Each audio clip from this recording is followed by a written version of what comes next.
എല്ലാവർക്കും നമസ്കാരം. കേരളത്തിൽ പൊതുവെ നാലപ്പാട്ട് നാരായണ മേനോൻ്റെ പേരിനോട് ബന്ധിപ്പിച്ച് രണ്ട് പുസ്തകങ്ങളാണ് പറയാറുള്ളത്: പാവങ്ങൾ പരിഭാഷയും കണ്ണുനീർത്തുള്ളിയും. ഇതിനു പുറമെ അദ്ദേഹം 6-7 ഗദ്യകൃതികളും 3 കവിതാ സമാഹാരങ്ങളും പ്രസിദ്ധപ്പെടുത്തിയിട്ടുണ്ട്. ആ പുസ്തകങ്ങളെപ്പറ്റി, ആ കവിതാ സമാഹാരങ്ങളെപ്പറ്റി മാത്രമാണ് ഞാൻ ചില കാര്യങ്ങൾ നിങ്ങളുമായി പങ്കുവയ്ക്കാൻ ആഗ്രഹിക്കുന്നത്.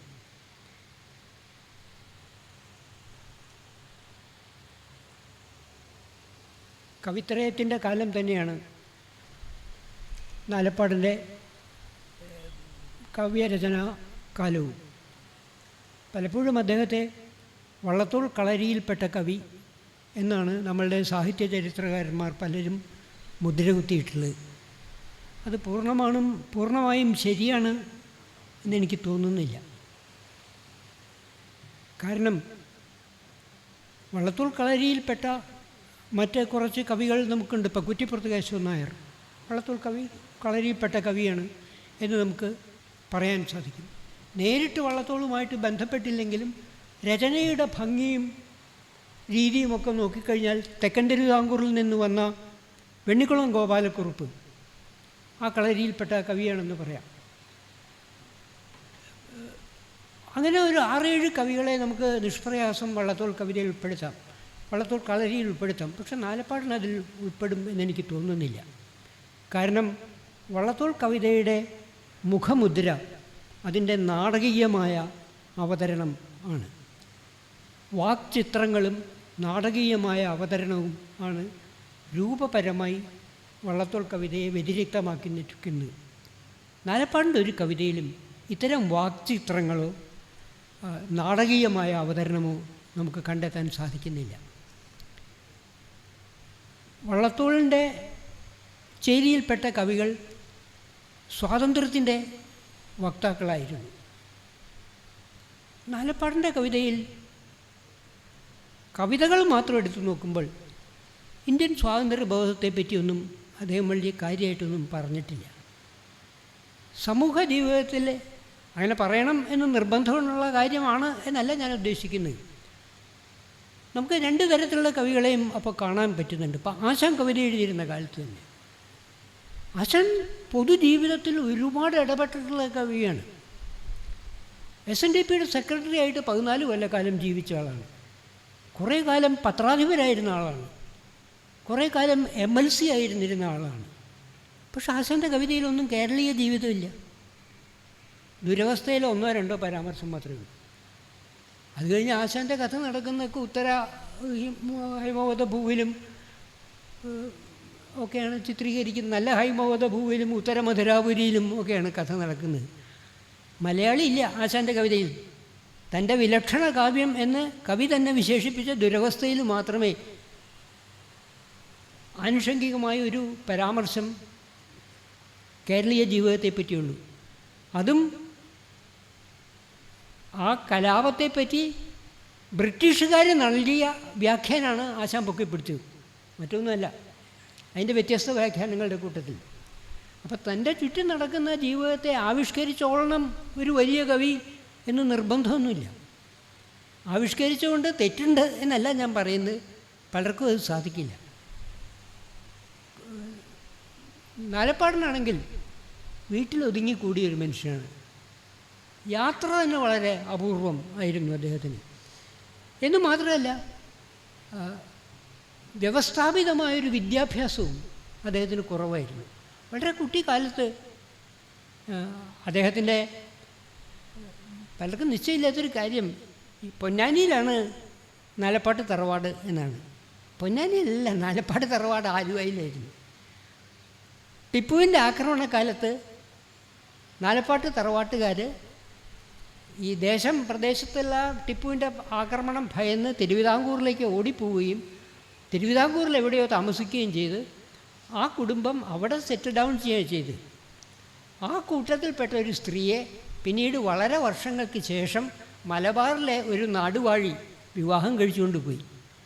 എന്നിട്ട് അവരവിടെ സ്ഥിരതാമസം ആക്കി. അന്നങ്ങനെ പോയി നാടുവാഴിയുടെ ഭാര്യയായ സ്ത്രീയുടെ ദൗഹിത്രനാണ് നാലപ്പാട്ട് നാരായണമേനോൻ. 4 തലമുറ ഇപ്പുറത്തേക്ക് വന്നു. അദ്ദേഹത്തിൻ്റെ അച്ഛൻ ഒരു നമ്പൂതിരിയായിരുന്നു.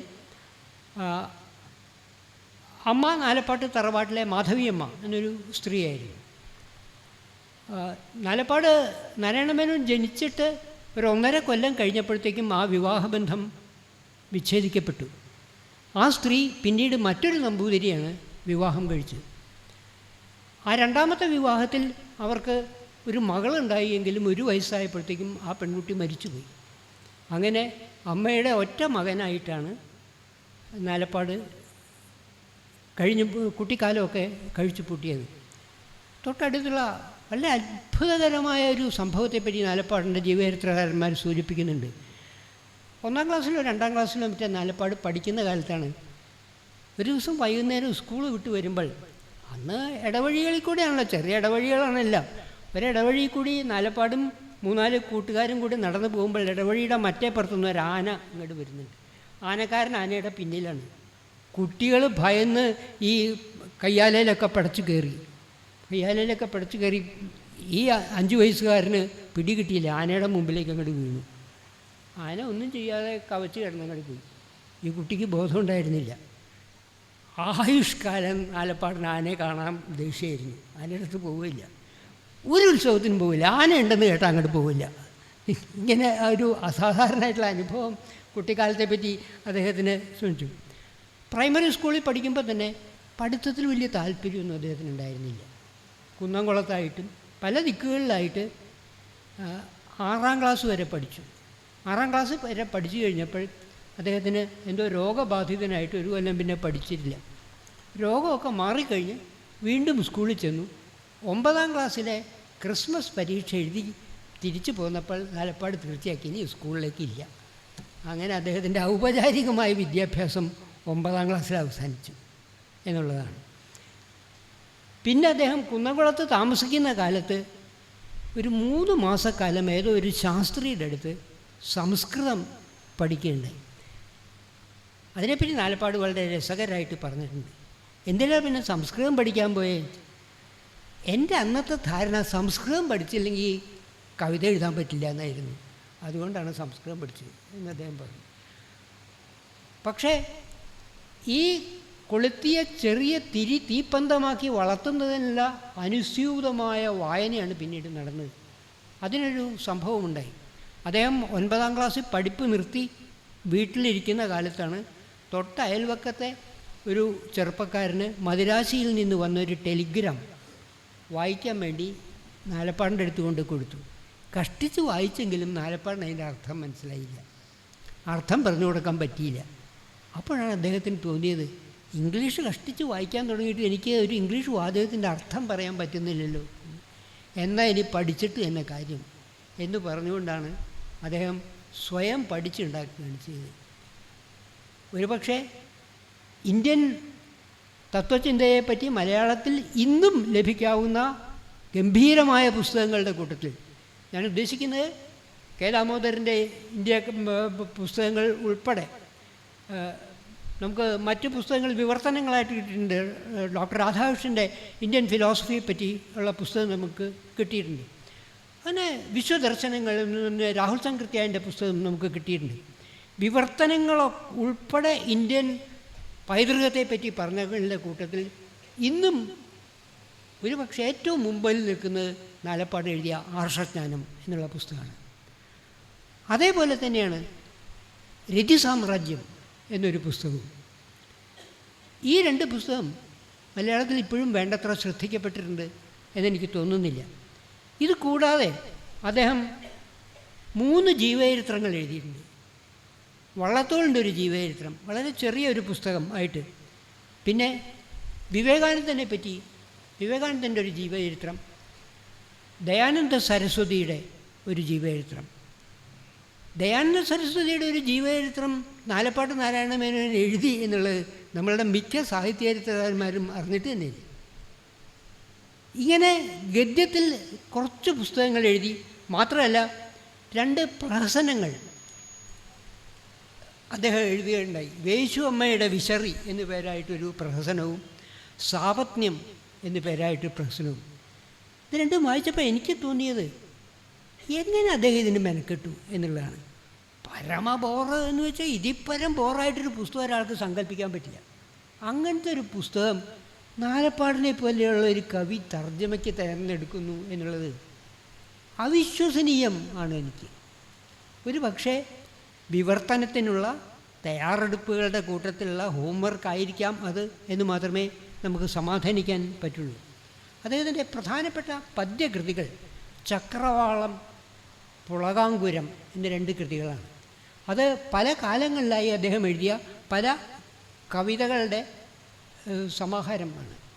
ഇതേ കാലത്ത് തന്നെയാണ് ഇത്. 1902, 1903 തുടങ്ങിയുള്ള കാലഘട്ടങ്ങളിലാണ്, ഏതാണ്ട് 1930 വരെയുള്ള കാലഘട്ടങ്ങളിലാണ് ഈ കവിതകളൊക്കെ അദ്ദേഹം എഴുതുന്നത്. ഈ കാലഘട്ടത്തിലാണ് കുമാരനാശാൻ അദ്ദേഹത്തിൻ്റെ എല്ലാ കൃതികളും എഴുതിയത്.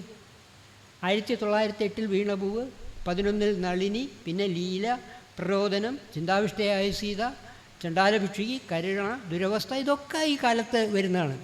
വള്ളത്തോളിൻ്റെ അച്ഛനും മകളും ഒഴിച്ചുള്ള മറ്റെല്ലാ ഖണ്ഡകാവ്യങ്ങളും സാഹിത്യമഞ്ജരിയിലെ പ്രധാനപ്പെട്ട കൃതികളൊക്കെ വരുന്നത് അക്കാലത്താണ്. ഉള്ളൂരിൻ്റെ കർണഭൂഷണം വരുന്നത് അക്കാലത്താണ്. ഭക്തിദീപിക വരുന്നത് അക്കാലത്താണ്. എന്ന് വെച്ചാൽ അതിസമ്പന്നമായ ഒരു നിയോക്ലാസികത്തിൽ നിന്നും കാൽപ്പനികതയിലേക്കുള്ള സംക്രമണ ഘട്ടത്തിൽ തന്നെയാണ് നാലപ്പാട്ടും കവിത എഴുതിയിരുന്നത്. ഇതിൽ ഈ VC ബാലകൃഷ്ണ പണിക്കരാണ് മറ്റൊരാൾ. VC ബാലകൃഷ്ണ പണിക്കരെ നമ്മളുടെ കാൽപ്പനികത പ്രസ്ഥാനത്തിൻ്റെ ആദ്യ കവി എന്നാണ് പല നിരൂപകന്മാരും പറയാറുള്ളത്. ഞാൻ അങ്ങനെയല്ല അദ്ദേഹത്തെ കാണുന്നത്. നമ്മുടെ കാൽപ്പനികതയുടെ ആദ്യത്തെ കവിയല്ല, നമ്മളുടെ നിയോക്ലാസിസത്തിൻ്റെ അവസാനത്തെ കവി എന്ന നിലയിലാണ് VC ബാലകൃഷ്ണ വിശദീകരിക്കാൻ പറ്റുക. അദ്ദേഹത്തിൻ്റെ വിശ്വരൂപവും ഒരു വിലാപവും ഒക്കെ നോക്കിയാൽ നമുക്ക് വളരെ വ്യക്തമായിട്ട് മനസ്സിലാക്കാൻ സാധിക്കുകയും ചെയ്യും. ഈ കാലത്ത് തന്നെയാണ് നാലപ്പാടിൻ്റെ കൃതികളും വരുന്നത്. ചെറിയ ചെറിയ സംഭവങ്ങളെപ്പറ്റി ദ്രാവിഡ വൃത്തത്തിലും സംസ്കൃത വൃത്തത്തിലും മാറി മാറി അദ്ദേഹം ധാരാളം കവിതകൾ അക്കാലത്ത് എഴുതിയിട്ടുണ്ട്. അസൂയയെപ്പറ്റി, ആളുകളുടെ മടിയെപ്പറ്റി, നക്ഷത്രങ്ങളെപ്പറ്റി, പിന്നെ വെറും പ്രകൃതി വർണ്ണനയെപ്പറ്റി, പ്രകൃതി വർണ്ണമായിട്ടുള്ള കാവ്യങ്ങൾ, ഇതൊക്കെ അക്കാലത്ത് സാധാരണ എല്ലാ കവികളും ചെയ്യുന്നത് പോലെ ഉള്ള കവിതകളാണ് അദ്ദേഹം എഴുതി പോന്നിട്ടുള്ളത്. അതൊക്കെ കൂടി സമാഹരിച്ചിട്ട് പുളകാങ്കുരം എന്ന പേരിൽ നമുക്കൊരു കാവ്യസമാഹാരം കിട്ടും. അദ്ദേഹത്തിൻ്റെ പല കാലത്തെ പല കൃതികൾ കൂട്ടിച്ചേർത്ത് എഴുതിയിട്ടാണ്. 1907 തുടങ്ങി 1920 വരെയുള്ള 13 കൊല്ലക്കാലം എന്ന് വെച്ചാൽ കുമാരനാശാൻ്റെ എല്ലാ കൃതികളും വന്ന കാലം. അക്കാലത്താണ് നാലപ്പാടിൻ്റെ ഈ പുളകാങ്കുരത്തിലെ പല കൊച്ചു കവിതകളും വന്നിട്ടുള്ളത്. ഒരുപക്ഷെ മലയാളത്തിൽ നാലപ്പാടിൻ്റെ കവിതയെ പറ്റിയുള്ള നല്ല പഠനവും ഈ പുളകാങ്കുരത്തിന് എഴുതിയ ആമുഖം ആണ്. പക്ഷെ നിർഭാഗ്യവശാൽ ആരാണ് ആ ആമുഖം എഴുതിയത് എന്ന് ആ പുസ്തകത്തിലില്ല, ഒരു സൂചനയില്ല. ആരാണ് ആ ഇൻട്രഡക്ഷൻ എഴുതിയത് എന്നറിയില്ല. ആ അജ്ഞാത നാമാവ് ഏതായാലും കൃത്യമായും നാലപ്പാടൻ എന്ന കവിയെ മനസ്സിലാക്കിയിരുന്നു എന്നുള്ളത് നമുക്ക് ആ മുഖവുര വായിച്ചാൽ പൂർണ്ണമായും ബോധ്യപ്പെടും. പുതിയ കാവ്യകൽപ്പനകളൊന്നും ഇല്ല. ഈ സംക്രമണ ഘട്ടത്തെപ്പറ്റി ഞാൻ പറഞ്ഞു. ആ സംക്രമണ ഘട്ടത്തിൻ്റെ ഒരു പ്രത്യേകത കൂടി നിങ്ങൾ ആലോചിക്കണം. നമ്മൾ സാഹിത്യ നിരൂപണത്തിൽ റൊമാൻറ്റിക് കവികളെപ്പറ്റി പറയുമ്പോൾ, ഈ റൊമാൻറ്റിക് കാൽപ്പനിക കവികളെ പറ്റി പറയുമ്പോൾ 2 വിധത്തിലുള്ള കാൽപ്പനിക കവികളുണ്ട്. ഇപ്പോൾ അല്പം ഒരു സാങ്കേതിക പദം ഉപയോഗിക്കുകയാണെങ്കിൽ ഇൻട്രോവർട്ടഡ് ഫീലിംഗ് ടൈപ്പ് എന്നും ഇൻട്രോവർട്ടഡ് തിങ്കിങ് ടൈപ്പ് എന്നും 2 തരത്തിലാണ് റൊമാൻറ്റിക് കവികളെ ബൗറ തരംതിരിക്കുന്നത്. ഇൻട്രോവർട്ടഡ് ഫീലിംഗ് ടൈപ്പ്, വികാരത്തിന് കൂടുതൽ പ്രാധാന്യം നൽകുന്ന കാൽപ്പനിക കവികൾ. ഇൻട്രോവർട്ടഡ് തിങ്കിങ് ടൈപ്പ്, ചിന്തയ്ക്ക് കൂടുതൽ പ്രാധാന്യം നൽകുന്ന കാൽപ്പനിക കവികൾ. അത് നാലപ്പാട് ചിന്തയ്ക്ക് കൂടുതൽ പ്രാധാന്യം നൽകിയിട്ടുള്ള കാൽപ്പനിക കവിയായിരുന്നു. വള്ളത്തോൾ നേരെ മറിച്ച് വികാരത്തിന് കൂടുതൽ പ്രാധാന്യം നൽകുന്ന കാൽപ്പനിക കവിയായിരുന്നു. കുറച്ചുകൂടി ഇപ്പുറത്തേക്ക് വന്നു കഴിഞ്ഞാൽ നമ്മളുടെ KK രാജാവിൻ്റെ കവിതകൾ എടുത്തു കഴിഞ്ഞാൽ അത് ഇൻട്രോവർട്ടഡ് തിങ്കിങ് ടൈപ്പിൽപ്പെട്ട കവിതകളാണ്. സുഗതകുമാരിയുടെ കവിതയിലേക്ക് എത്തുമ്പോൾ അത് ഇൻട്രോവർട്ടഡ് ഫീലിംഗ് ടൈപ്പായിട്ടുള്ള കവിതയാണ്. ഇത് വെള്ളം ചേരാത്ത അറകളൊന്നുമല്ല. അങ്ങോട്ടും ഇങ്ങോട്ടുമൊക്കെ കുറേശ്ശെയൊക്കെ മാറ്റം വരും. എങ്കിലും സാമാന്യമായി പറഞ്ഞു കഴിഞ്ഞാൽ നാലപ്പാട് എപ്പോഴും ചിന്തയിൽ പ്രാധാന്യം നൽകിയിട്ടുള്ള കവിയാണ്. നമ്മളുടെ ദാർശനിക കവികളെപ്പറ്റി, ചിന്തയിൽ പ്രാധാന്യം നൽകുന്ന കവികളെപ്പറ്റി പറയുമ്പോൾ ആശാനെയാണ് ഉദ്ധരിക്കാറ്. അത് ശരിയാണോ? ആശാൻ പ്രരോദനത്തിൽ ഒഴിച്ച് ബാക്കി എവിടെ ചിന്തയിൽ പ്രാധാന്യം കൊടുത്തിട്ടുള്ളത്? ആശാൻ്റെ എല്ലാ കവിതകളും വികാരത്തിലൂന്നിയ കവിതകളാണ്. നളിനി ആയാലും ലീലയായാലും വീണപൂവായാലും മേമ്പൊടിക്ക് അല്പം ചിന്ത അവിടെ ഇവിടെയും കാണാം എന്നുള്ളതേ ഉള്ളൂ. പക്ഷേ പ്രരോദനത്തിൽ വരുമ്പോൾ ചിന്തയ്ക്കാണ് പ്രാധാന്യം കൊടുക്കുന്നത്. മറിച്ചാണ് നാലപ്പാടിൻ്റെ കഥ. എല്ലാ കവിതകളിലും അദ്ദേഹം ചിന്തയ്ക്കാണ് പ്രാധാന്യം കൊടുത്ത്. അദ്ദേഹത്തിൻ്റെ വിലാപകാവ്യത്തിൽ വന്നപ്പോൾ ചിന്ത പിന്നോട്ട് പോയി വികാരത്തിനാണ് കൂടുതൽ പ്രാധാന്യം നൽകിയത്. അങ്ങനൊരു വൈരുദ്ധ്യം ഇവർ തമ്മിൽ ആശാനുമായിട്ട് കമ്പയർ ചെയ്യുമ്പോൾ പലപ്പോഴും എനിക്ക് തോന്നിയിട്ടുള്ളതാണ്. ഈ പുളകാങ്കുരം എന്നുള്ള കവിതയിൽ ഏറ്റവും മനോഹരമായി നമുക്കിപ്പോഴും ശരിക്കും രസിക്കാവുന്നൊരു കവിത ഞാൻ കണ്ട കുരുക്ഷേത്രം എന്നൊരു സാമാന്യം നീണ്ടൊരു കവിതയാണ്. ഞാൻ കണ്ട കുരുക്ഷേത്രം എന്നാണ് അതിൻ്റെ പ്രമേയം. ഇത്രയേ ഉള്ളൂ. കവി ഉറങ്ങിക്കിടക്കുമ്പോൾ അദ്ദേഹം ഒരു സ്വപ്നം കാണുകയാണ്. വെള്ളിക്കമ്പി പോലെ നീണ്ട താടിയുമായിട്ട് ഒരു മുനി അദ്ദേഹത്തെ വന്ന് ഉറക്കത്തിൽ നിന്ന് എൻ്റെ കൂടെ വരൂ എന്ന് പറഞ്ഞ് കൂട്ടിക്കൊണ്ടുപോയി. ആ വർണ്ണനയുടെ പ്രത്യേകത കൊണ്ട് നമുക്ക് മനസ്സിലാവും മഹാഭാരത കർത്താവായ വേദവ്യാസൻ തന്നെയാണ് സ്വപ്നത്തിൽ പ്രത്യക്ഷപ്പെട്ടത്. എന്നാൽ അദ്ദേഹത്തെ കൂട്ടിക്കൊണ്ടുപോയിട്ട് കുരുക്ഷേത്രത്തിലേക്കാണ് കൊണ്ടുപോകുന്നത്. ഈ കുരുക്ഷേത്രത്തിൽ ഓരോ കഥാപാത്രത്തെയും പറ്റി ഒന്നോ രണ്ടോ വാചകങ്ങളിൽ, ഈ മഹാഭാരതത്തിലെ ഓരോ കഥാപാത്രത്തെയും ഒന്നോ രണ്ടോ വാചകങ്ങൾ ചില സൂചനകൾ നാലപ്പാട് നടത്തുന്നുണ്ട്. എന്തൊരു കൃത്യമായ വിലയിരുത്തലാണ് എന്ന് നമുക്ക് അത്ഭുതം തോന്നിപ്പോകും അത് വായിച്ചു കഴിഞ്ഞാൽ. ദേവന്മാർ ഈ മനുഷ്യൻ്റെ കൊലക്കളം കാണരുത് എന്ന് വിചാരിച്ച് നിലാവാകുന്ന വെള്ളിപ്പാത്രം കൊണ്ട് ഭൂമിയെ മൂടി വെച്ചു എന്നാണ് കവിത തുടങ്ങുന്നത്. എമ്പാടും നിലാവ് പ്രസരിച്ചപ്പോൾ നിലാവത്താണ് കൊണ്ടുപോയി ഇത് കാണിച്ചു കൊടുക്കുന്നത്. ആ നിലാവിനെ പറ്റി വർണ്ണിച്ചത് സ്നേഹശീലന്മാരായ ദേവന്മാർ മനുഷ്യക്കുരുതിയുടെ ഈ ഭൂമി കാണരുത് എന്ന് വിചാരിച്ച് നിലാവാകുന്ന വെള്ളിക്കിണ്ണം കൊണ്ട് ഈ ഭൂമിയെ മൂടി വെച്ചു എന്നാണ് കാവ്യത്തിൻ്റെ തുടക്കം. എന്നിട്ട് തുടർന്നിട്ട് ഓരോ കഥാപാത്രങ്ങളെ പറ്റിയും അദ്ദേഹം വളരെ കൃത്യമായിട്ട് പറയുന്നുണ്ട്. ഞാൻ കണ്ട കുരുക്ഷേത്രം എന്നുള്ളതിൽ ഭീഷ്മരുടെ ദൃഢമായ ആത്മവിശ്വാസത്തെപ്പറ്റി, ദ്രോണാചാര്യരുടെ ശിഷ്യവാത്സല്യത്തെപ്പറ്റി, കർണൻ്റെ ശൗര്യത്തെപ്പറ്റി, ധർമ്മപുത്രരുടെ നീതിബോധത്തെപ്പറ്റി, സുഭദ്രയുടെ പുത്രവാത്സല്യത്തെപ്പറ്റി, അർജുനൻ്റെ കീർത്തിയെപ്പറ്റി, ഭീമൻ്റെ കരുത്തിനെപ്പറ്റി ഓരോ സൂചനയുള്ളൂ. പക്ഷേ മഹാഭാരതം വായിച്ച ഈ കഥാപാത്രങ്ങളെ ഒരു രൂപം നമ്മൾ മനസ്സിലാക്കിയിട്ടുണ്ട്, മനസ്സിൽ ഉറപ്പിച്ചിട്ടുണ്ടല്ലോ. കൃത്യമായ ആ രൂപത്തെ തന്നെയാണ് അദ്ദേഹം ആവിഷ്കരിച്ചിരിക്കുന്നത്. അങ്ങനെ ആ കാവ്യം വായിച്ചപ്പോൾ എനിക്കതിൽ ഒരു വിയോജിപ്പ് തോന്നി. കുരുക്ഷേത്രത്തിലേക്കാണ് പോയത്, പടക്കളത്തിലേക്കാണ്. അതുകൊണ്ടായിരിക്കാം മഹാഭാരതത്തിലെ സ്ത്രീ കഥാപാത്രങ്ങളെ ആരെയും കുരുക്ഷേത്രത്തിൽ കൊണ്ടുവന്നില്ല. അത് നാലപ്പാടിൻ്റെ ഒരു നോട്ടപ്പശക് പറ്റിയത് തന്നെയാണ് എന്നാണ് എൻ്റെ ഒരു അഭിപ്രായം. ഗാന്ധാരിയെയെങ്കിലും കൊണ്ടുവരേണ്ടതായിരുന്നു. കാരണം ഒരമ്മയുടെ കണ്ണുനീരിൻ്റെ മുമ്പിൽ വേദാന്തത്തിനൊന്നും ഒരു പ്രസക്തിയുമില്ല എന്ന് വ്യാസൻ പറഞ്ഞ ഗാന്ധാരി വിലാപം, ആ ഗാന്ധാരിയെ എന്തുകൊണ്ടാണ് ഈ പടക്കളത്തിലേക്ക് കൊണ്ടുവരാണ്ടിരുന്നത് എന്ന് എത്ര ആലോചിച്ചിട്ടും എനിക്ക് പിടികിട്ടുന്നില്ല. അതേപോലെ തന്നെ അതിൽ മനോഹരമായൊരു കവിതയാണ് ഓണക്കാഴ്ച എന്ന് പറഞ്ഞത്. ഈ ഓണക്കാഴ്ചയിൽ ഭൂമിയുടെ സ്നേഹം നിലാവായി പരക്കുന്നതാണ്. നക്ഷത്രങ്ങൾ ആമ്പലിനെ ചുംബിക്കുന്നതാണ്. പല നിറം പൂണ്ട മേഘങ്ങളുടെ പ്രതിഫലനമാണ് കുട്ടികൾ പുറത്തിടുന്ന പൂക്കളം.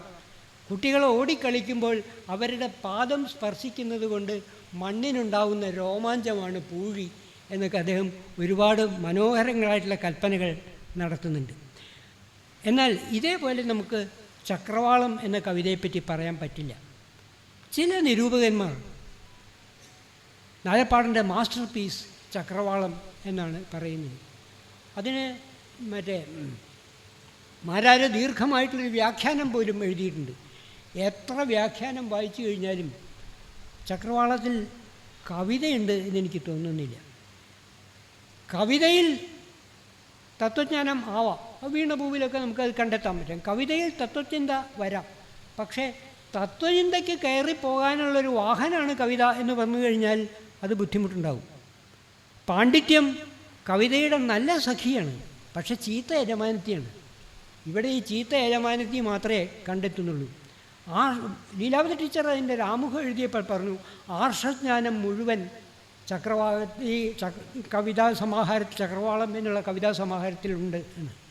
അതൊക്കെ ശരിയായിരിക്കാം, ആർഷജ്ഞാനം മുഴുവൻ അതിലുണ്ടാവാം, പക്ഷെ അതിലില്ലാത്തത് കവിതയാണ്. അതാണ് ബുദ്ധിമുട്ട്. ഓരോ വരിയും വ്യാഖ്യാനിച്ച് ഇന്ന ഉപനിഷത്ത് സൂക്തമാണ്, ഇന്ന ഉപനിഷത്ത് സൂക്തമാണ്, ഇന്ന വേദാന്ത ചിന്തയാണ് എന്നൊക്കെ പറഞ്ഞു പോകാൽ അങ്ങനെ കവിത വായിക്കാറുണ്ട്. കവിതയെപ്പറ്റി പറയാറുള്ള ഒരു സാധാരണ ജനലാണ്, പ്രായപൂർത്തിയായ ഒരാളും പുതിയൊരാശയം കിട്ടാൻ വേണ്ടി കവിത വായിക്കാറില്ല എന്നുള്ളതാണ്. അത് ശരിയാണ് താനും, ഒരതിരോളം അത് ശരിയാണ് താനും. നാലപ്പാടൻ ആർഷജ്ഞാനത്തിൻ്റെ ഒരു പദ്യരൂപം എഴുതി എന്നുള്ളതേ ചക്രവാളത്തെപ്പറ്റി പറയാൻ പറ്റുള്ളൂ. ഞാൻ ഈ കവിതകളെ താരതമ്യപ്പെടുത്തിക്കൊണ്ട് എപ്പോഴും സൂചിപ്പിക്കാനുള്ള ഒരു കാര്യം, കണ്ണുനീർത്തുള്ളി എഴുതിയ കവിയുടെ രചനയായതുകൊണ്ടാണ് മലയാളത്തിൽ ചക്രവാളം വായിക്കപ്പെടുന്നത്. നാലപ്പാട് കണ്ണുനീർത്തുള്ളി എഴുതിയിരുന്നില്ലെങ്കിൽ നാലപ്പാട് മരിക്കുന്നതിന് എത്രയോ മുമ്പ് ചക്രവാളം മരിച്ചു കഴിഞ്ഞാൽ ആരും ശ്രദ്ധിക്കുക പോലും ചെയ്യാത്ത മറ്റുള്ള ഒരു കവിതയായി മാറിത്തീർന്നത്. അത് തത്വചിന്തയുടെ ദുർമേധസ് കൂടി വന്നാണ്. ഇത് നമുക്ക് എളുപ്പം വിശദീകരിക്കാൻ പറ്റും. ആശാൻ്റെ കവിതകളുടെ കൂട്ടത്തിൽ പ്രരോദനത്തിന് പറ്റിയതും അതുതന്നെയാണ്. കുത്തുനായർ സാറ് വളരെ കൃത്യമായിട്ട് അത് പറഞ്ഞിട്ടുണ്ട്. പ്രരോദനം നല്ല കവിതയാണ്, പക്ഷെ ചീത്ത വിലാപമാണ് എന്നാണ് പറഞ്ഞത്. പ്രരോദനം നല്ല കവിതയാണ്, പക്ഷെ ചീത്ത വിലാപം ആണ് എന്നാണ്. ഈ ചക്രവാളത്തെപ്പറ്റിയും അത് തന്നെയാണ് പറയുന്നത്. നല്ല തത്വചിന്തയാണ് ഭാരതീയ കാര്യത്തെപ്പറ്റി, പക്ഷേ ചീത്ത വിലാപം ചീത്ത കവിതയാണത്. കവിതയൊന്നും ഇല്ല അതിൽ. പിന്നീട് ഈ നാലപ്പാട്ട് നാരായണൻ്റെ ജീവിതത്തെപ്പറ്റി ഒന്ന് രണ്ട് കാര്യങ്ങൾ കൂടി അറിയണം. ഇടക്കാലത്ത് വെച്ച് അദ്ദേഹം ബുദ്ധമതം സ്വീകരിക്കാൻ തയ്യാറായി. ബുദ്ധമതത്തിലേക്ക് പോകണം എന്ന് അദ്ദേഹത്തിന് താല്പര്യം തോന്നി. അതെങ്ങനെ ബുദ്ധമതത്തിലേക്ക് താല്പര്യം തോന്നുന്നതിന് തൊട്ട് മുമ്പ് അദ്ദേഹം യുക്തിവാദിയായിരുന്നു. യുക്തിവാദമാണ് ശരി, ഭൗതികവാദമാണ് ശരി എന്ന് പറഞ്ഞു. അക്കാലത്താണ് വിവേകാനന്ദൻ്റെ കൃതികൾ അദ്ദേഹം വായിക്കുകയുണ്ടായത്. വിവേകാനന്ദൻ്റെ കൃതികൾ വായിച്ചതിന് ശേഷമാണ് യുക്തിവാദം, മനുഷ്യൻ്റെ എല്ലാ പ്രവൃത്തികൾക്കും യുക്തിയുണ്ട്, ജീവിതത്തിൽ യുക്തിക്ക് അർത്ഥമില്ല എന്നല്ല പറയുന്നത്, പക്ഷെ മനുഷ്യൻ്റെ എല്ലാ പ്രവൃത്തികൾക്കും യുക്തിയുണ്ട് എന്ന് പറഞ്ഞാൽ അത് മനുഷ്യനല്ല. അതിൻ്റെ അപ്പുറത്തേക്കും ചില യുക്തിയില്ലാത്ത ചില കാര്യങ്ങളും മനുഷ്യർ ചെയ്യും. അതുകൊണ്ട് മറ്റേത് തത്വശാസ്ത്രവും പോലെ തന്നെ ഒട്ടേറെ പാളിച്ചകളും വിടവുകളും വന്നിട്ടുള്ളൊരു ചിന്താപദ്ധതി തന്നെയാണ് യുക്തിവാദം എന്ന് അദ്ദേഹം പറഞ്ഞു. അവിടെ നിന്ന് അദ്ദേഹം ആസ്തിക്യ ബോധത്തിലേക്ക്, ഭാരതീയ പൈതൃകത്തിലേക്ക് കടന്നു വന്നു. പക്ഷെ ഭാരതീയ പൈതൃകത്തിലേക്ക് കടന്നു വന്നപ്പോൾ ശ്രദ്ധിക്കേണ്ട ഒരു കാര്യം, നാലപ്പാടിന് ഒരിക്കലും അമ്പലങ്ങളിൽ പോകാറില്ല. നാലപ്പാടിന് ഒരിക്കലും വഴിപാട് കഴിച്ചിട്ടില്ല. നാലപ്പാടിന് ഒരിക്കലും കീർത്തനം ചൊല്ലുകയോ പ്രാർത്ഥിക്കുകയോ ചെയ്തിട്ടില്ല.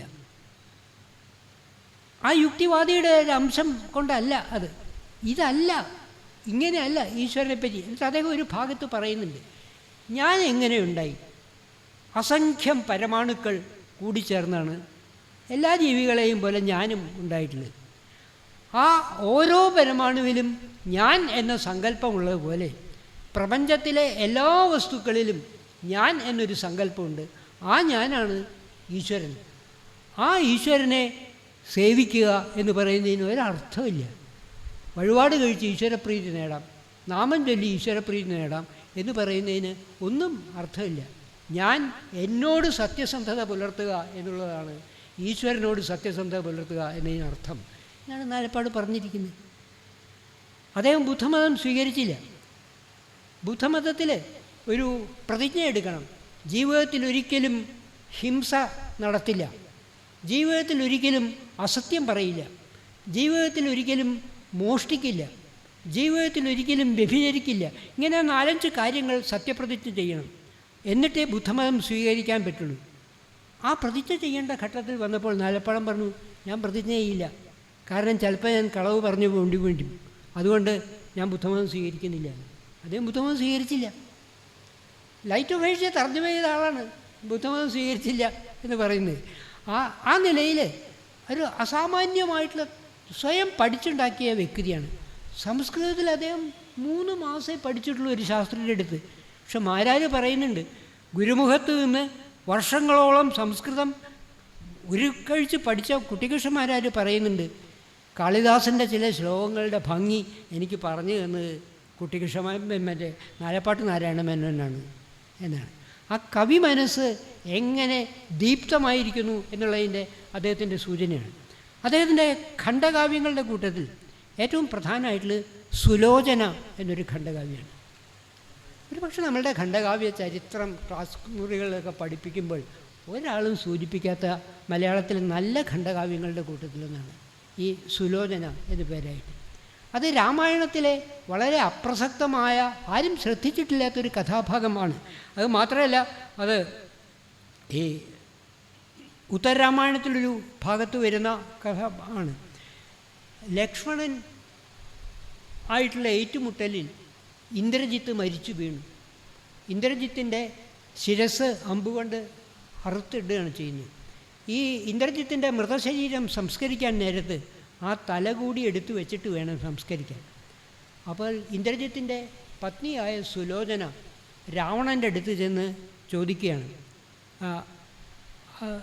ആ ഇന്ദ്രജിത്തിൻ്റെ ശിരസ് പടക്കളത്തിൽ നിന്ന് എടുത്തുകൊണ്ടുവരാൻ രാമനോട് അനുവാദം ചോദിക്കണം. ക്ഷുഭിതനായ രാവണൻ തട്ടിക്കയറുകയാണ് ചെയ്യുന്നത്. രാവണൻ മരിച്ചിട്ടൊന്നുമില്ല, ശത്രുവിനോട് യാചിക്കാൻ തയ്യാറല്ല എന്ന് പറഞ്ഞു. പക്ഷെ ദുഃഖിതയായ സുലോചന പടക്കളത്തിൽ ചെന്ന് ഇന്ദ്രജിത്തിൻ്റെ ശിരസ് ചോദിക്കുകയാണ് രാമനോട്. അപ്പോഴത്തേക്കും വാനരപ്പട മുഴുവൻ കളിയാക്കുകയാണ് ഇവളെ. ഇവളെന്ത് നോക്കിക്കൊണ്ടാണ് പടക്കളത്തിൽ വന്നതെന്ന് പറഞ്ഞ് പരിഹസിക്കുകയാണ് ചെയ്യുന്നത്.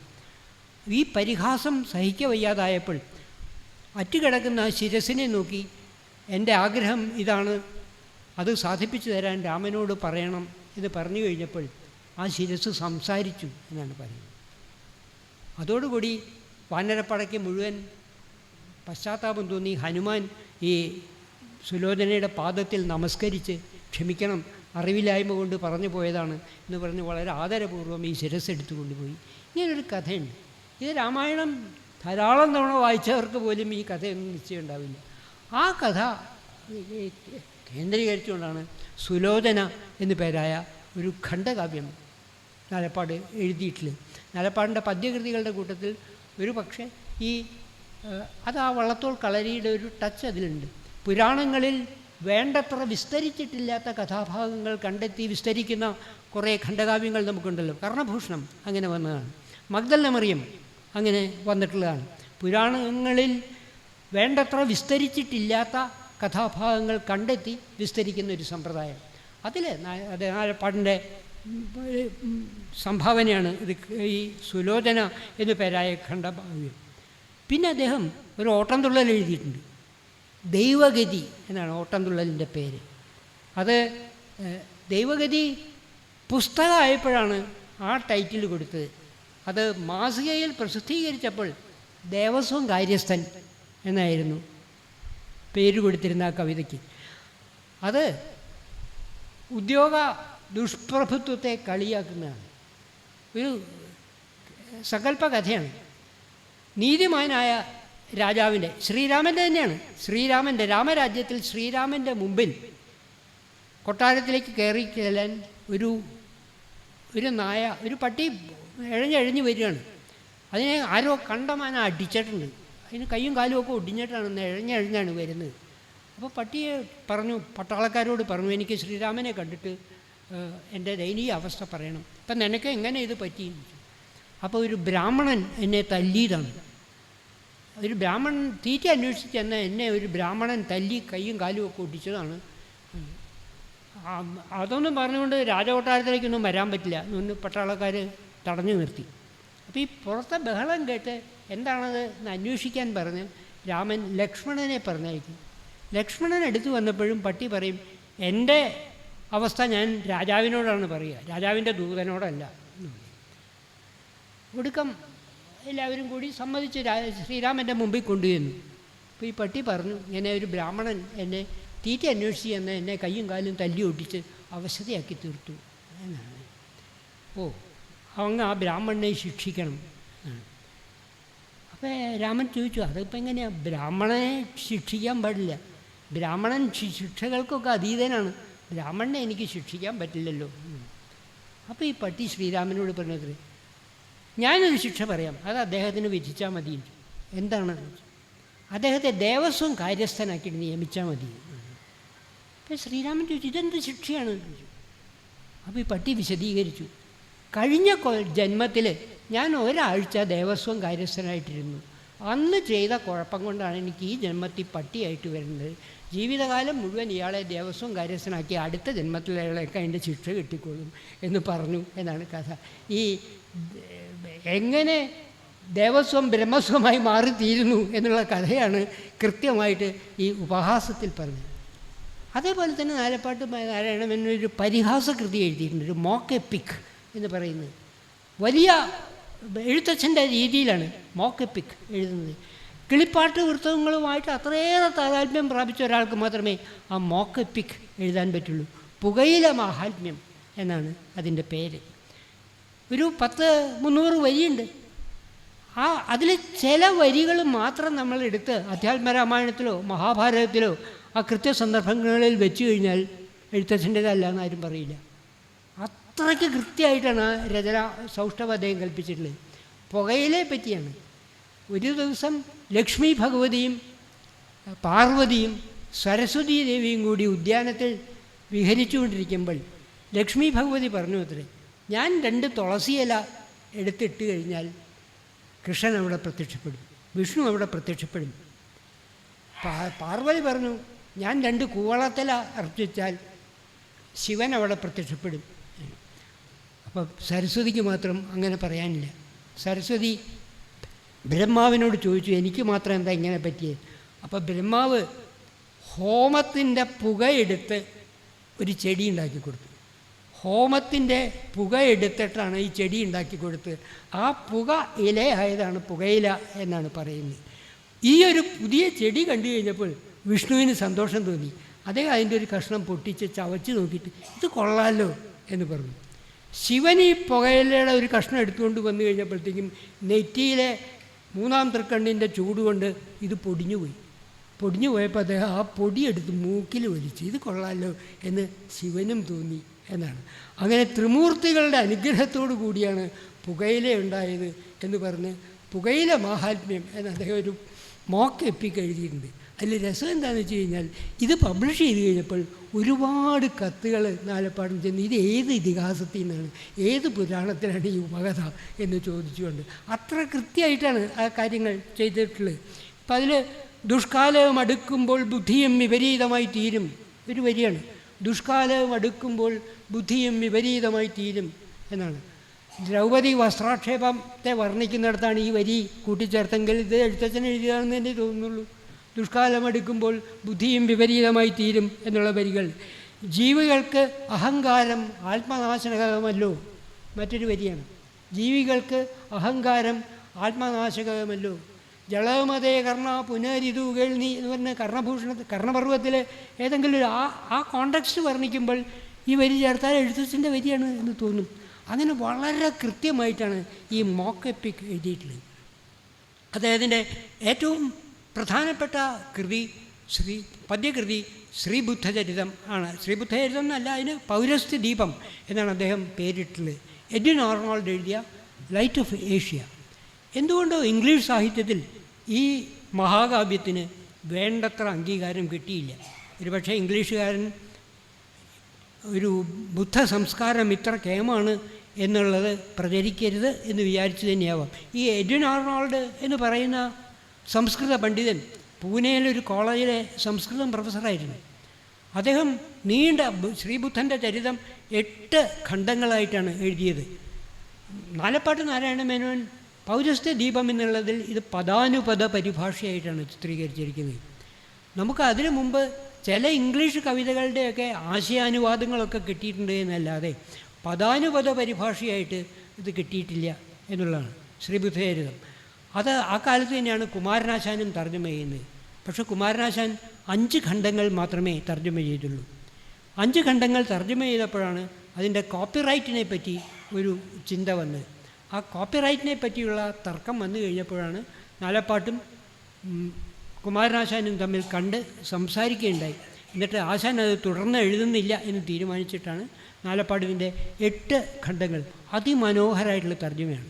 ആ ഇംഗ്ലീഷ് കവിതയുടെ എല്ലാ ഭംഗിയും ആവിഷ്കരിക്കുന്ന പട്ടിലാണ് അദ്ദേഹം ഈ പരിഭാഷ നടത്തിയിരുന്നത്. 9ാം ക്ലാസ്സുകാരനാണ്. വിദ്യാഭ്യാസം അദ്ദേഹത്തിന് 9ാം ക്ലാസ് മാത്രമേ ഉണ്ടായിരുന്നുള്ളൂ എന്നുള്ളത് ആലോചിക്കണം. ഈ മട്ടിൽ അതിമനോഹരമായി ആ ശ്രീബുദ്ധചരിതം എന്നുള്ള കാവ്യവും അദ്ദേഹം പരിഭാഷപ്പെടുത്തി. ഒരു പക്ഷേ ഈ ബുദ്ധ ജൈന ഭാരതീയ ഒരു പാരമ്പര്യത്തെ താഴ്ത്തിക്കെട്ടാൻ ബ്രിട്ടീഷുകാർ ബോധപൂർവം ശ്രമിച്ചതിൻ്റെ ഫലം കൂടി ആവാം ലൈറ്റ് ഓഫ് ഏഷ്യയ്ക്ക് യൂറോപ്പിൽ പോലും ഇംഗ്ലണ്ടിൽ പോലും വേണ്ടത്ര അംഗീകാരം കിട്ടാതായിട്ടുള്ളത്. ഈ പഴയ ഭാരതീയ പാരമ്പര്യത്തെ ഉയർത്തി കാട്ടുകയായിരുന്നല്ലോ നമ്മളുടെ സ്വാതന്ത്ര്യ സമരത്തിൻ്റെ ഒരു ഘടകം. നമ്മളുടെ എല്ലാ സ്വാതന്ത്ര്യ നേതാക്കന്മാരും സ്വാതന്ത്ര്യ സമരക്കാരും ഭാരതീയ പാരമ്പര്യത്തെ വാഴ്ത്തുന്നവരാണ്, ഭഗവത്ഗീതയെ വാഴ്ത്തുന്നവരാണ്. അരവിന്ദ ഘോഷ് ഭഗവത്ഗീതയെ പറ്റി പറഞ്ഞ ആളാണ്, ഗാന്ധിജി ഭഗവത്ഗീതയെ പറ്റി പറഞ്ഞ ആളാണ്, ബാലഗംഗാധര തിലകൻ ഭഗവത്ഗീതയെ പറ്റി പറഞ്ഞ ആളാണ്, വിനോബ ഭാവെ ഭഗവത്ഗീതയെ പറ്റി പറഞ്ഞ ആളാണ്. ഡിസ്കവറി ഓഫ് ഇന്ത്യയിൽ ഒരു ചാപ്റ്റർ ഭഗവത്ഗീതയാണ്. അങ്ങനെ എല്ലാവരും ഭഗവത്ഗീതയെപ്പറ്റി പറയാത്ത അല്ലെങ്കിൽ ഭാരതീയ പൈതൃകത്തെ ഈ ഉപനിഷത്ത് കാലത്തെയൊക്കെ ബുദ്ധ ജൈന പാരമ്പര്യത്തെപ്പറ്റി പറയാത്തൊരു കവി കുമാരനാശാനാണ്. അദ്ദേഹം ബുദ്ധ കഥകളെഴുതി എന്നുള്ളത് ശരിയാണ്, പക്ഷേ അതിൻ്റെ ഗ്ലോറിഫൈ ചെയ്തിട്ടൊന്നുമില്ല. അതെന്തുകൊണ്ടായിരിക്കും?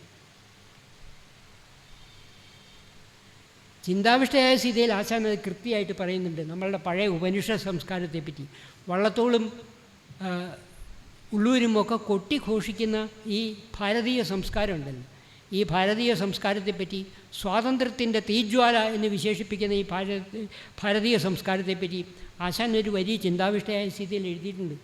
തരുണി പാതജ ഗർഹിണി ശ്രുതി എന്നാണ്. നിങ്ങളീ കൊട്ടിഘോഷിക്കുന്ന ശ്രുതി ഉണ്ടല്ലോ, അത് തരുണി പാതജ ഗർഹിണി ആണ്, സ്ത്രീകളെയും അടിമകളെയും നിന്ദിക്കുന്നതാണ് എന്നാണ്. തരുണി പാതജ ഗർഹിണി ശ്രുതി എന്നാണ് ആശാൻ എഴുതി വെച്ചത്. ഇവിടെ ബുദ്ധമതത്തിലെ അഗ്നോസ്റ്റിസിസം അല്ല നാലപ്പാടം തർജ്ജമ ചർച്ച ചെയ്യുന്നത്. അത് പ്രത്യേകം ശ്രദ്ധിക്കണം. കവി എന്നുള്ള നിലയിൽ ബുദ്ധ ദർശനങ്ങളല്ല നാലപ്പാടിനെ സ്വാധീനിച്ചത്. നാലപ്പാടിനെ സ്വാധീനിച്ചത് ബുദ്ധദർശനത്തിലെ കാരുണ്യവും സ്നേഹവും ആണ്. ഈ കാരുണ്യത്തെയും സ്നേഹത്തെയും പറ്റിയാണ് അദ്ദേഹം ഈ കൃതികളിൽ മുഴുവൻ പഠിച്ചത്. ഈ കൃതികളൊക്കെ മിക്കവാറും നാലപ്പാടിനെ പറ്റി കേട്ടുള്ള ആളുകൾക്ക് പോലും അപരിചിതമാണ്. പക്ഷെ നാലപ്പാടിനെ അനശ്വരനാക്കിയ കവി കണ്ണുനീർത്തുള്ളിയാണ്. ഒരുപക്ഷെ കണ്ണുനീർത്തുള്ളി എന്നുള്ള വിലാപകാവ്യം നാലപ്പാട് എഴുതിയിരുന്നില്ലെങ്കിൽ അദ്ദേഹത്തിൻ്റെ മറ്റെല്ലാ പദ്യകൃതികളും ഇതിന് എത്രയോ മുമ്പ് തന്നെ വിസ്മൃതമായി മാറിപ്പോവുകയായിരുന്നു. ഇത് അദ്ദേഹത്തിൻ്റെ ആദ്യ പത്നി മരിച്ചിട്ട് 10-12 കൊല്ലം കഴിഞ്ഞിട്ടാണ് ഈ കൃതി എഴുതുന്നത്. അതിനു മുമ്പ് തന്നെ നമുക്ക് കുറേ വിലാപകാവ്യങ്ങൾ കിട്ടിയിട്ടുണ്ട്. C.S. സുബ്രഹ്മണ്യം പോറ്റിയുടെ ഒരു വിലാപം എന്നുള്ള കൃതി. ആദ്യം നമുക്ക് കിട്ടിയ വിലാപം നടുവത്ത് അച്ഛൻ നമ്പൂതിരിയുടെ ഒരു വിലാപകാവ്യമാണ്. സ്വന്തം മകൻ മരിച്ചതിനെപ്പറ്റി അദ്ദേഹം ഒരു 20 ശ്ലോകം എഴുതി. പക്ഷേ എനിക്ക് മനസ്സിലാവാത്തൊരു കാര്യം, അതിപ്പം പ്രസിദ്ധീകരിച്ചിട്ടുള്ളത് നടുവത്ത് അച്ഛൻ നമ്പൂതിരിയുടെ കത്തുകൾ എന്നുള്ളതിൻ്റെ കൂട്ടത്തിലാണ്. മനോരമയ്ക്ക് അയച്ച കത്തുകളുടെ കൂട്ടത്തിലാണ് ഈ വിലാപകാവ്യം ഉൾപ്പെടുത്തിയിരിക്കുന്നത്. 20 ശ്ലോകങ്ങളേ ഉള്ളൂ. പിന്നെ C.S. സുബ്രഹ്മണ്യം പോറ്റിയുടെ സ്വന്തം മകള് മരിച്ചതിനെ പറ്റിയുള്ള വിലാപകാവ്യം, പ്രരോദനം, രാജരാജവർമ്മയുടെ നിര്യാണത്തെപ്പറ്റി, അങ്ങനെ ഒരുപാട് വിലാപകാവ്യങ്ങൾ നമുക്ക് കിട്ടിയിട്ടുണ്ട്. മാരാരുടെ ഒരു ലേഖനം തന്നെയുണ്ട്, വിധുര വിലാപകാവ്യങ്ങൾ. വിലാപകാവ്യത്തെപ്പറ്റി പറയുമ്പോൾ പറയാമോ എന്നെനിക്ക് അറിഞ്ഞൂടാ. വിലാപകാവ്യങ്ങളുടെ കൂട്ടത്തിൽ ഒരു നേരം പോക്കുണ്ട്. സുഹൃത്തുക്കൾ മരിച്ചതിനെപ്പറ്റി വിലാപകാവ്യങ്ങളുണ്ട്. വളർത്തുമൃഗങ്ങൾ മരിച്ചതിനെപ്പറ്റി പോലും വിലാപകാവ്യമുണ്ട് ഇംഗ്ലീഷിൽ. പക്ഷെ ഒരൊറ്റ സായിപ്പും ഭാര്യ മരിച്ചതിനെപ്പറ്റി ഒരു വിലാപകാവ്യം എഴുതിയിട്ടില്ല. അല്പം തോന്നുന്നത് എന്തുകൊണ്ടാണെന്നറിയില്ല. മലയാളത്തിൽ നമുക്ക് ഒരുപാട് വിലാപകാവ്യങ്ങൾ അല്ലാതെ കിട്ടിയിട്ടുണ്ട്. മാത്രമല്ല ഭർത്താവ് മരിച്ചതിനെപ്പറ്റി ഒരു വിലാപകാവ്യം ഒരെണ്ണേ ഉള്ളൂ, ലീലാവതി ടീച്ചറുടെ അശ്രുപൂജ എന്നുള്ള വിലാപകാവ്യം മാത്രമേ ഉള്ളൂ. ബാക്കി ആരും അത് എഴുതിയിട്ടില്ല. അങ്ങനൊരു പ്രത്യേകതയുണ്ട്. പക്ഷേ ഈ തത്വചിന്തയും ദുഃഖവും അങ്ങോട്ടും ഇങ്ങോട്ടും ഒരു തിരമാലയുടെ ഉയർച്ചയും താഴ്ചയും പോലെ തത്വചിന്തയുടെ ഒരു ദിക്കിലേക്ക് എത്തുന്നു, വീണ്ടും താഴുന്നു, പിന്നെയും ഉയരുന്നു, ഇങ്ങനെ താഴ്ന്നു പോകുന്നതാണ് കണ്ണുനീർത്തുള്ളി. അതിൻ്റെ രചനയുടെ ഭംഗി, ആശയങ്ങളുടെ ഔചിത്യം, ഇതൊക്കെ അത്ഭുതകരമായ സമ്മേളനമാണ്. ഒരു പക്ഷേ മലയാളത്തിൽ നിന്ന് മറ്റു ഭാഷകളിലേക്ക് തർജ്ജമ ചെയ്താൽ ഒന്നാം സ്ഥാനത്ത് നിൽക്കുന്ന കൃതികളുടെ കൂട്ടത്തിലൊന്നായിരിക്കും കണ്ണുനീർത്തുള്ളി, സംശയമൊന്നുമില്ല. ഞാനിങ്ങു ചിന്താശകലങ്ങൾ കണ്ണുനീരിൽ പിടിപ്പിച്ചൊരു കോട്ട കെട്ടി അടിച്ചുടച്ചാൻ ഞൊടികൊണ്ടതാരോ പ്രപഞ്ചമേ നീ ഇതുതന്നെ എന്ന് തുടങ്ങുന്ന ദിക്കിൽ നിന്ന് കടൽപ്പുറത്തെ പൊടിമണ്ണടിച്ചു കൂട്ടുന്നു തട്ടിക്കളയുന്നതൊപ്പം സനാതനൻ മാരുതൻ ഈശ്വരൻ്റെ സർഗക്രമം കണ്ടു കുറിക്കയാമോ. തത്വചിന്തയും കാവ്യാത്മകതയും കൂടി തന്നെയാണ്. എൻ പ്രാണനിശ്വാസം എടുത്തു വേണം പാഴ്പുൽകളിൽ കൊച്ചു ഞരമ്പ് തീർക്കാൻ. ഈശ്വരന് ഒരു പുല്ല് സൃഷ്ടിക്കണമെങ്കിൽ ഒരു പക്ഷേ എൻ്റെ പ്രാണൻ എടുത്തുകൊണ്ട് വേണം. എൻ പ്രാണനിശ്വാസം എടുത്തു വേണം പാഴ്പുൽകളിൽ കൊച്ചു ഞരമ്പ് തീർക്കാൻ. ആവട്ടെ എന്തിനു തളിർത്തു നിൽക്കും അവറ്റെ ചുട്ടുകരിച്ചിടുന്നു എന്ന് അടക്കിപ്പിടിച്ച ഒരു തേങ്ങലാണ് എല്ലാ കവിതകളും. മലയാളത്തിൽ അനശ്വരമായ കവിതകളുടെ കൂട്ടത്തിൽ ഒന്നാണ് കണ്ണുനീർത്തുള്ളി എന്നുള്ള കാവ്യം. ഈ കണ്ണുനീർത്തുള്ളിയുടെ തത്വചിന്താപരമായ അംശം മാത്രം ഉൾക്കൊണ്ടുകൊണ്ടാണ് നാലപ്പാടിൻ്റെ നിര്യാണത്തിൽ ബാലാമണിയമ്മ ലോകാന്തരങ്ങളിൽ എന്നുള്ള വിലാപകാവ്യം എഴുതിയത്. ഞാൻ വിലാപകാവ്യങ്ങളെപ്പറ്റി പറഞ്ഞപ്പോൾ നാലപ്പാടിൽ നിന്ന് അല്പം ഡീവിയേറ്റ് ചെയ്ത് അദ്ദേഹത്തിൻ്റെ സഹോദരിയുടെ മകളായ ബാലാമണിയമ്മ എഴുതിയ ലോകാന്തരങ്ങളെപ്പറ്റി കൂടി ആണ് പറയുന്നത്. ലോകാന്തരങ്ങളിൽ ദുഃഖമൊന്നുമില്ല. അമ്മാവൻ്റെ മൃതശരീരം തെക്കിനിയിൽ ഇറക്കിക്കിടത്തി നാളികേരപ്പൊളി വിളക്കുകൾ ചുറ്റിലും കൊളുത്തി വെച്ച് കഴിഞ്ഞപ്പോൾ ഇവർക്ക് യാതൊരു വികാരവും തോന്നുന്നില്ല. വളരെ സ്വാഭാവികം. ജനനം പോലെ തന്നെ മറ്റൊരു പ്രതിഭാസം, മരണം. അല്ലാണ്ട് എന്താ, നാളെ ഒരു പക്ഷേ വേറൊരാളായിരിക്കും അവിടെ കിടക്കുക, അല്ലെങ്കിൽ ഞാനായിരിക്കും അവിടെ കിടക്കുക. അവർക്ക് ഒരു വികാരമില്ല. ഈ ലോകാന്തരങ്ങൾ എന്നുള്ള കാവ്യത്തിൻ്റെ അവസാന ഭാഗം വരെ ഈ തത്വചിന്ത മാത്രമേ ഉള്ളൂ. ആർഷജ്ഞാനം എഴുതിയ അമ്മാവൻ്റെ മരുമകൾ തന്നെയായിട്ടാണ് അവസാനം വരെ എത്തുക. പക്ഷേ ഭാരതീയമായൊരു സങ്കല്പമുണ്ട്. ഒരാൾ മരിച്ചു കഴിഞ്ഞാൽ കുറേ കാലം കഴിഞ്ഞിട്ട് അയാൾ ചെയ്ത പാപപുണ്യങ്ങൾക്ക് അനുസരിച്ച് പുനർജന്മം എടുക്കും എന്ന്. ഈ പുനർജന്മം എടുക്കുന്നതിൻ്റെ ഇടയ്ക്കുള്ള സമയം ഈ മരിച്ചുപോയ ആത്മാവ് ഇങ്ങനെ അലഞ്ഞു നടക്കും എന്നാണ് നമ്മളുടെ ഒരു സങ്കല്പം. എന്നിട്ട് ബാലാമണിയമ്മ പറയുന്നുണ്ട്, എൻ്റെ ആത്മാവും ഞാൻ മരിച്ചു കഴിയുമ്പോൾ ഇങ്ങനെ അലഞ്ഞു നടക്കും. അമ്മാവൻ പുനർജനിച്ചിട്ടില്ലെങ്കിൽ അമ്മാവൻ്റെ ആത്മാവും അലഞ്ഞു നടക്കും. ഈ യാത്രക്കിടയിൽ ഞങ്ങൾ കണ്ടു എന്ന് വരും, പക്ഷെ തിരിച്ചറിയില്ല. ഈ ലോകത്തിൽ ഇത്രമേൽ അടുത്ത് പെരുമാറിയ രണ്ട് പേർ കേവലം അപരിചിതന്മാരായി കടന്നു പോകുന്നൊരവസ്ഥ, അതാലോചിക്കുമ്പോൾ അതുവരെ പിടിച്ചു നിർത്തിയ കണ്ണുനീര് മുഴുവൻ പൊട്ടിച്ചിതറാണ്. എങ്കിലും കരൾ നോവുന്നു മാഞ്ഞൊര പൊൻകിനാവിനെ സുപ്രിയാകാരനെ കാണുമോ കണ്ടറിയുമോ ഞങ്ങളെ കാലുറയ്ക്കാത്ത പാതയിൽ വെച്ചിനി. ഈ കാലുറയ്ക്കാത്ത പാതയിൽ വെച്ചുള്ള യാത്രയെപ്പറ്റിയാണ് നാലപ്പാട് അദ്ദേഹത്തിൻ്റെ എല്ലാ കവിതകളിലും ചിത്രീകരിക്കുന്നത്. മനുഷ്യജീവിതത്തിൻ്റെ ക്ഷണികതയെപ്പറ്റി, നാം ഉയർത്തിപ്പിടിക്കേണ്ട നന്മയെപ്പറ്റി ഉള്ളതാണ്. ഒരു പക്ഷേ എനിക്ക് തോന്നുന്നു നമ്മളുടെ കവിത്രയങ്ങളെക്കാൾ കൂടുതൽ നന്മയെപ്പറ്റി കൂടുതൽ പാടിയത് നാലപ്പാടാണ് എന്ന്. പക്ഷേ ഈ അദ്ദേഹത്തിൻ്റെ ഈ ചക്രവാളം പോലെയുള്ള കവിതകളാണ് നാലപ്പാടിനെ കവി എന്നുള്ള നിലയിൽ അംഗീകരിക്കാൻ പറ്റുക. നമ്മൾ സ്കൂൾ ക്ലാസ്സുകളിലോ കോളേജ് ക്ലാസ്സുകളിലോ ഒന്നും നാലപ്പാടില്ലല്ലോ. വല്ലപ്പോഴും ഒരിക്കൽ കണ്ണുനീർത്തുള്ളിയിലൊരു ഭാഗം വരും, അത്രയേ ഉള്ളൂ. അത് പോരാ. വിശ്വസാഹിത്യത്തിലേക്ക് മലയാളിയെ കൂട്ടിക്കൊണ്ടുപോയ ഈ കവി മലയാളത്തിൻ്റെ മണം പേർന്ന ചിന്താ ഗരിമയുള്ള ഒരുപാട് നല്ല കവിതകൾ എഴുതിയിട്ടുള്ള ആളുകൾ കൂടിയാണ്. അതുകൊണ്ട് ഈ 100-ാം വർഷം, പാവങ്ങളുടെ 100-ാം വർഷം ആഘോഷിക്കുമ്പോൾ ഗദ്യകാരനായ നാലപ്പാടിനെ പറ്റി ചിന്തിക്കുന്ന പോലെ തന്നെ കവിയായ നാലപ്പാടിനെ പറ്റി കൂടി നമ്മളുടെ ചെറുപ്പക്കാർ വായിക്കണം എന്ന് മാത്രമേ ഉള്ളൂ. ഒരുപാട് പ്രഭാഷണങ്ങളുള്ളതുകൊണ്ട് ഞാൻ ഇവിടെ നിർത്തുന്നു. നന്ദി, നമസ്കാരം.